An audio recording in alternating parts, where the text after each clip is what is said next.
കൊടുംചൂടിൽ ജനം വിയർത്തൊലിക്കുന്നതിനിടെ പ്രഖ്യാപിത വൈദ്യുതി നിയന്ത്രണവുമായി KCB 15 മിനിറ്റ് മുതൽ അരമണിക്കൂർ വരെ നിയന്ത്രണം വേണ്ടിവരുമെന്നാണ് അറിയിപ്പ്. വൈദ്യുതി ബിൽ കൂടുമോ എന്നിപ്പോൾ പറയാനാകില്ലെന്നാണ് വൈദ്യുതി മന്ത്രി കെ കൃഷ്ണൻകുട്ടിയുടെ പ്രതികരണം. വൈദ്യുതി മുടക്കത്തിനെതിരെ KCB ഓഫീസുകളിൽ പ്രതിപക്ഷ സംഘടനകൾ പ്രതിഷേധിച്ചു. കനത്ത വേനലിൽ പലയിടത്തും അപ്രഖ്യാപിത പവർ കട്ട് വൻ പ്രതിഷേധങ്ങൾക്ക് വഴിവെച്ചതോടെയാണ് KCB വൈദ്യുതി നിയന്ത്രണം പ്രഖ്യാപിച്ചത്. പീക്ക് ലോഡ് മാനേജ്മെന്റ് എന്ന പേരിലാണ് നിയന്ത്രണം. വൈദ്യുതി നിയന്ത്രണം SMS വഴി മുൻകൂട്ടി അറിയിക്കും.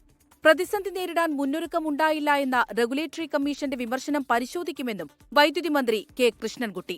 എക്സസ് വരുമ്പോൾ ലോഡ് ഷെഡിംഗ് അല്ല, ട്രിപ്പ് കൂടുതൽ ഉപയോഗിക്കുമ്പോൾ ഒരു ട്രാൻസ്ഫോർമറിന്റെ കീഴിൽ ആ കപ്പാസിറ്റിയിൽ വെച്ച് കൂടുതൽ ഉപയോഗിക്കുമ്പോൾ ട്രിപ്പായി വരികയാണ്. ലോഡ് ഷെഡിംഗ് അല്ല.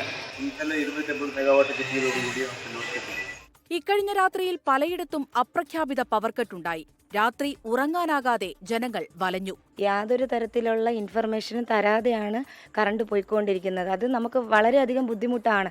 ഉറങ്ങാൻ പറ്റുന്നില്ല. രാത്രി 11 മണിക്ക് കറണ്ട് പോയി. ഇന്നലെ രാത്രി 1:30ക്കാണ് കറണ്ട് വന്നിരിക്കുന്നത്. നല്ല ഉറക്കം പിടിക്കുന്ന സമയത്ത് പുറത്തു വന്നിരുന്നിട്ട് KCB-ക്കാരെ വിളിക്കുന്ന സമയത്ത് അവർ ഫോൺ എടുക്കുന്നില്ല. ആലപ്പുഴ നഗരസഭയിലെ വൈദ്യുതി തടസ്സത്തിൽ KCB ഓഫീസിൽ നഗരസഭാ അധ്യക്ഷയുടെ നേതൃത്വത്തിൽ പ്രതിഷേധിച്ചു.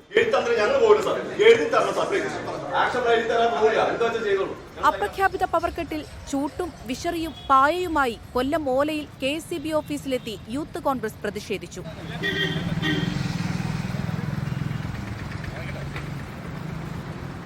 കനത്ത വേനലിൽ KCB ഡാമുകളിൽ ജലസംഭരണ ശേഷി കുറഞ്ഞു. വൈകുന്നേരത്തെ വൈദ്യുതി ആവശ്യകത കുതിച്ചുയരുകയാണ്. 24 തിരുവനന്തപുരം.